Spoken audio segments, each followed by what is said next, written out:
शिवसेना पुन्हा एकत्र येणार? मातोश्रीची खुली ऑफर.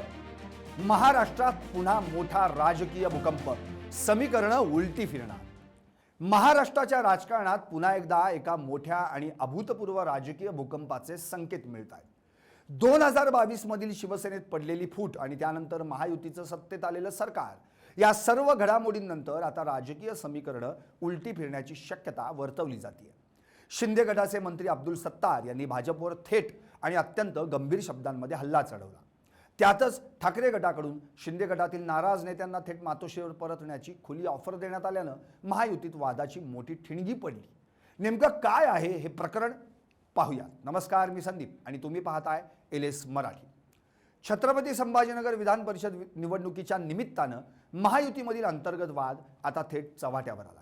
शिंदे गटाचे नेते अब्दुल सत्तार यांच्या मुलानं भाजप उमेदवाराविरोधात बंडखोरी करत अपक्ष उमेदवारी अर्ज दाखल केला. या सर्व पार्श्वभूमीवर बोलताना अब्दुल सत्तारांचा संयम सुटला आणि त्यांनी भाजपवर घणाघाती आरोप केले. सध्याच्या राजकारणात भारतीय जनता पक्ष हा शिवसेनेचं मुंडकं उडवण्याचं काम करतंय असा थेट आरोप सत्तारांनी केला. एवढंच नव्हे तर त्यांनी भविष्यात काळजी घेण्याचा सल्ला देत पश्चिम बंगालच्या मुख्यमंत्री ममता बॅनर्जी यांचं उदाहरणही दिलं. पुढे बोलताना सत्तारांनी दोन्ही शिवसेना एकत्र येण्याबाबत मोठं विधान केलं. आता दोन्ही शिवसेना पक्षांनी एकत्र यायला हवं. आमचे नेते एकनाथ शिंदे यांनी जर पुन्हा एकदा एकत्र येण्याचा निर्णय घेतला तर आम्ही एका मिनिटात त्यासाठी तयार होऊ. आमच्या नेत्यांचा प्रत्येक निर्णय आम्हाला पूर्णपणे मान्य असेल अशी भावना सत्तारांनी व्यक्त केली. त्यांच्या या विधानामुळे राजकीय वर्तुळात मात्र प्रचंड मोठी खळबळ उडाली. अब्दुल सत्तारांच्या या जाहीर नाराजीनंतर शिवसेना उद्धव बाळासाहेब ठाकरे पक्षानं आक्रमक पवित्रा घेत शिंदे गटातील नाराज आमदारांना साथ घातली. खासदार संजय राऊत यांनी थेट घर वापसीचं आवाहन केलं. त्यामुळे ठाकरे गटाकडून थेट मातोश्रीची ऑफर आली असं म्हटलं तरी वावगं ठरणार नाही. प्रत्येकाचं व्यक्तिगत मत असतं, पण ज्या पद्धतीनं भाजप शिंदे गटाच्या नेत्यांना अपमानित करतंय ते पाहता जर कोणाला पश्चाताप झाला असेल, आपल्याकडून चूक झाली, आपल्याला भ्रमात ठेवून बहकवलं गेलं असं वाटत असेल तर त्यांनी उद्धव ठाकरे यांच्या नेतृत्वाखाली परत यायला हवं असंही राऊतांनी म्हटलं. संजय राऊत यांच्या या भूमिकेला विधान परिषदेचे विरोधी पक्षनेते अंबादास दानवे यांनीही तात्काळ पाठिंबा दिला. राऊतांची भूमिका अत्यंत योग्य असून ज्यांना ज्यांना पश्चाताप झालाय त्यांनी आत्मपरीक्षण करून आपल्या भूमिकेचा पुनर्विचार करावा असा सल्ला दानवेंनी दिला. अशातच अब्दुल सत्तारांच्या दोन शिवसेना एकत्र येण्याच्या विधानावर संजय राऊत यांनी तिखट प्रतिक्रिया दिली.